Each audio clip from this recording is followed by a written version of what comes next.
sciences du langage, littérature, art, communication et histoire, dont notre cher professeur Sohaila Chege est la présidente et la directrice, et que nous avons intégré dès notre recrutement au cycle supérieur en tant que professeure assistante à l'Institut des sciences du sport de Fès.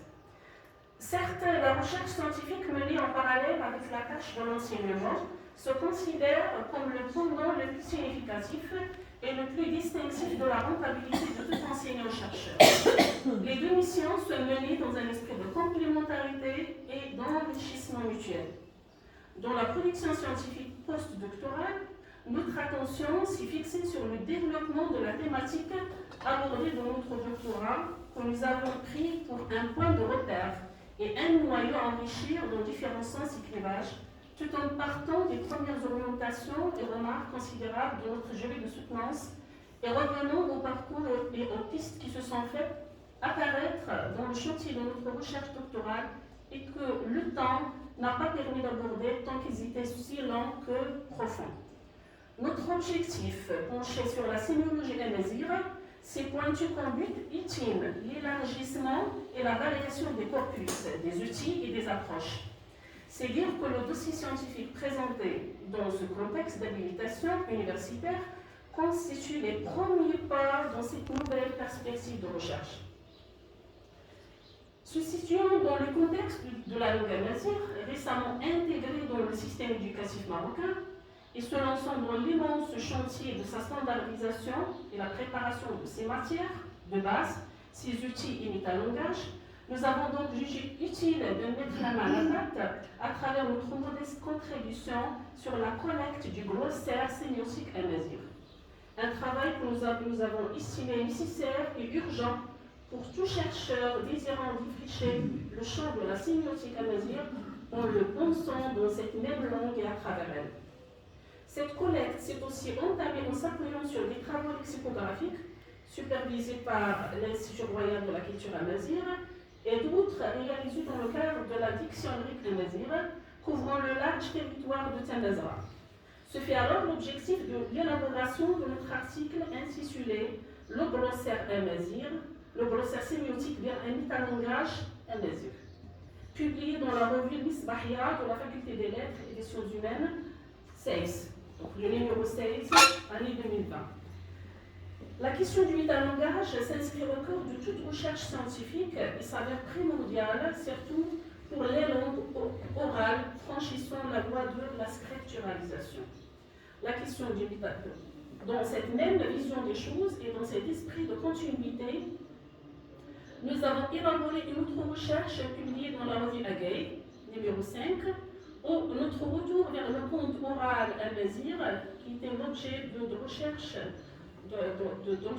doctorale, donc le conte oral amazigh du Moyen Atlas, nous a servi de corpus pour une investigation dans les notions du temps et du lieu, un des axes primordiaux de la narratologie.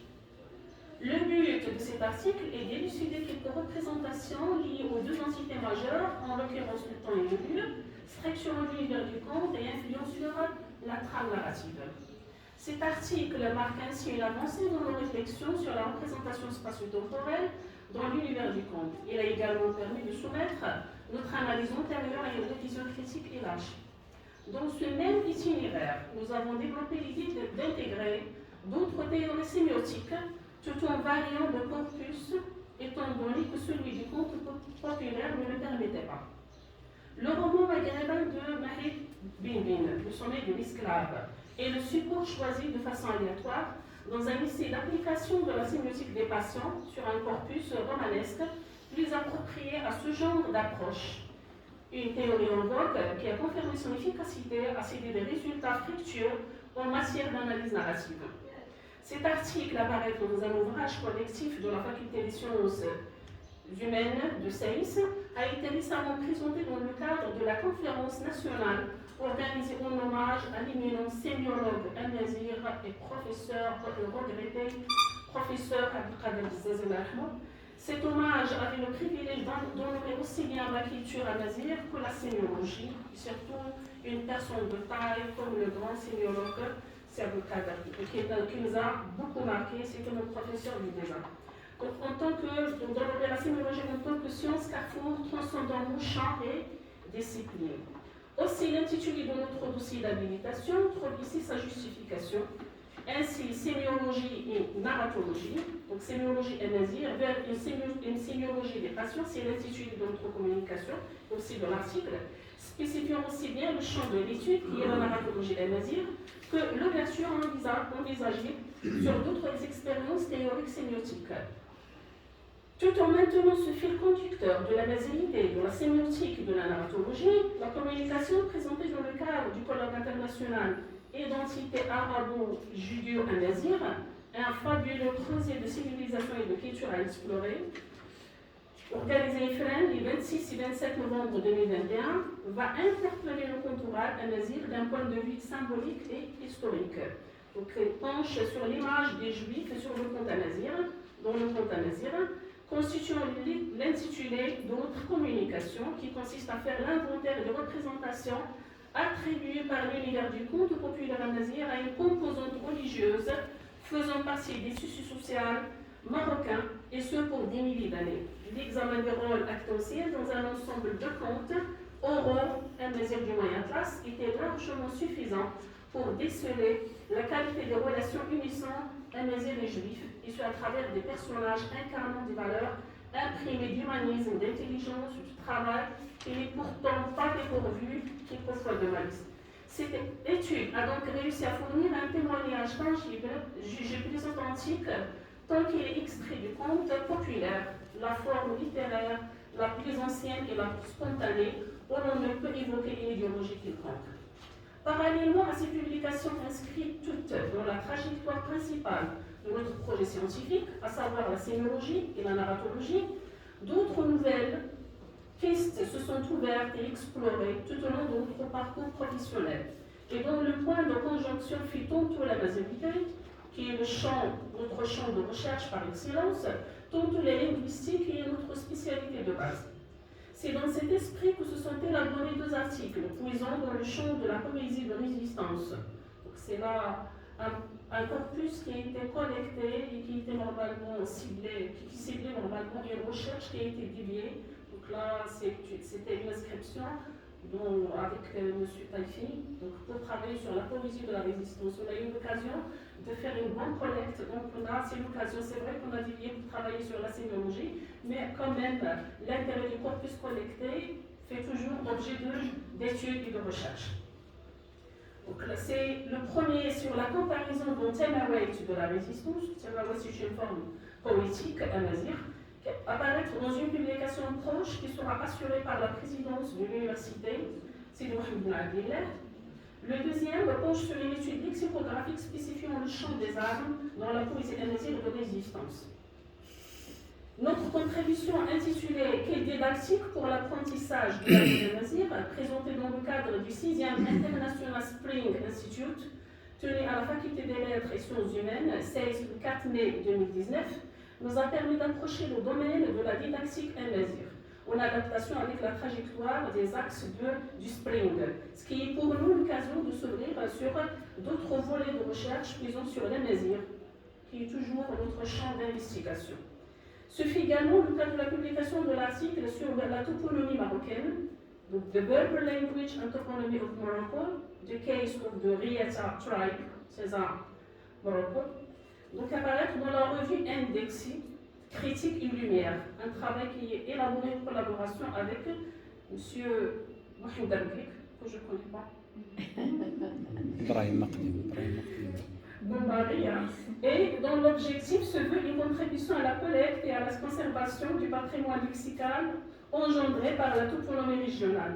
Donc l'attention a été particulièrement fixée sur la toponymie nazir dans la région de Teza, un projet supervisé par le grand chercheur et historien M. Brahim Akli. Déjà il y a une conférence qui se prépare sur la toponymie nazir et dans laquelle on envisage quand même une communication où nous allons travailler sur la toponymie au Moyen Atlas dans la région de Khnifra. Donc déjà la conférence est en cours de préparation et est envisagée pour le mois d'octobre, Inch'Allah, en hommage à l'éminent chercheur M. Brahim Akhtoun. La traduction du texte original, bien sûr, du français en anglais, fait partie des instructions dictées par la revue Indexée. Donc il fallait vraiment que ce soit publié en anglais.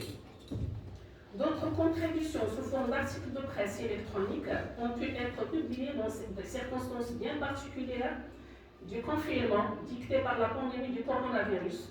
Donc le premier sur Télé Corona et l'autre sur une poétesse du Moyen Classe, Gratuite Issa, et connaît le Muqawama, donc des contributions justement dans un contexte de presse, mais qui sont quand même, qui se basent sur des données académiques. Relativement au projet de notre habilitation universitaire, comme vous pouvez le remarquer en termes de classification méthodologique, il se laisse présenter en 4 tomes. Le premier réservé à une synthèse des travaux scientifiques et pédagogiques, réalisés durant la période de notre exercice professionnel au cycle supérieur. Le second comporte la matière scientifique, les articles publiés, présentés dans le cadre d'événements scientifiques et académiques. D'autres publiés donc dans le scientifique et académique d'ordre national ou international, des colloques, journées d'études, conférences. Le troisième contient quelques échantillons de cours pédagogiques que nous avons assurés tout au long de ces premières années d'enseignement. Et le quatrième englobe du justificatif des travaux réalisés et présentés à l'évaluation. À vrai dire, nous nous estimons bien chanceuses d'affronter certaines circonstances qui, en dépit de leurs atrocités et méchancetés, nous ont offert de belles opportunités. Parfois, vraiment, les malheurs font le bonheur, comme c'est le cas de la pandémie de Corona-19, qui avait bouleversé le monde et a chamboulé tous les plans. Mais pour nous, c'était bénéfique. Il nous a concédé la possibilité d'assurer des cours magistraux à l'INES, donc comme la syntaxe, la morphosyntaxe, la lexicographie, la communication à l'INES de Fès, en parallèle de quelques autres cours magistraux au master. C'est même pas la partie, hein. Il faut les aller venir. Ça fait. Voilà, donc le retard qu'il avait imposé à l'ICES, notre institution de recrutement, nous a concédé la possibilité d'assurer des cours magistraux, hein, donc, et en parallèle de quelques autres, hein, bien sûr, au master de formation et innovation didactique de la Mazir, au département, oui, comme la grammaire à Mazir et la sémiotique narrative.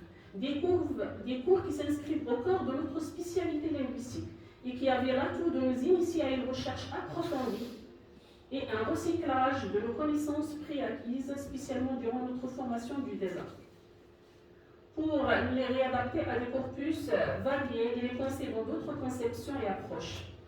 D'autres occasions se sont présentées et nous ont initiés à d'autres tâches et expériences académiques et organisationnelles du type participation en tant que membre du jury à la soutenance d'un ensemble considérable de mémoires de master et de licence au département de Langue-et-Mazir à la faculté du CEIS, la participation en tant que membre du comité scientifique au concours d'accès à l'école normale supérieure de Fès, participation en tant que membre actif à la conception et au montage du module de syntaxe Mazir, membre du comité scientifique du numéro 6 de la revue éducative Agaï, participation en tant que membre du jury de sélection des candidats de l'inscription master formation et innovation didactique de la Mazir, membre du comité de lecture de la revue Al-Misbahia, membre du comité d'organisation du colloque Montréal et justificatif. Je pense que vous avez déjà l'ensemble des missions et tâches qui ont été assurées dans cette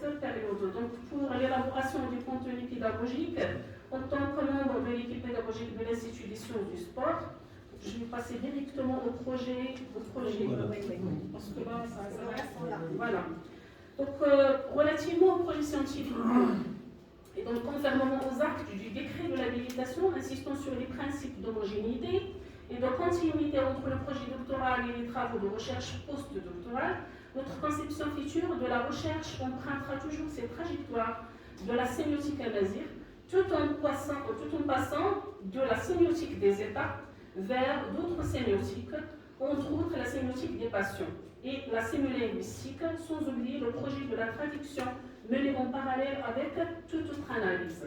Notre communication présentée dans le cadre de la conférence nationale en hommage au feu Abdelkader Bouazizi Rahma, dont l'intitulé est « De la sémiotique des États à la sémiotique des patients, quelques manifestations de l'hormone de bébé », se considère comme un véritable départ vers la concrétisation de ce projet futur. Ceci dit, ne veut en aucun terme affirmer que la sémiologie de Greimas, dans ses premières versions, est dépassée ou manque de performance. Bien au contraire, elle a toujours été conçue comme la plateforme sur laquelle se sont appuyées et développées d'autres théories sémiotiques, y compris celles des patients développées par Greimas et Fontani. Notre choix, je serai obligée de sauter, notre choix de la sémiotique des patients s'explique par des raisons épistémologiques et méthodologiques dictées par la nature du corpus, relevant de la culture amazigh dans ses différentes dimensions, à considérer la spécificité de la sémiologie en tant que carrefour des autres disciplines et sera en mesure de servir la culture amazigh et particulièrement sa culture savante développée durant ces deux dernières décennies suite au programme de standardisation.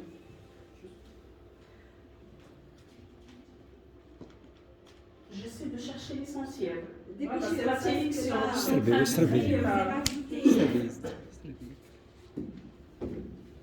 trouve que tout est important. Il y aura la discussion. Donc, Ok.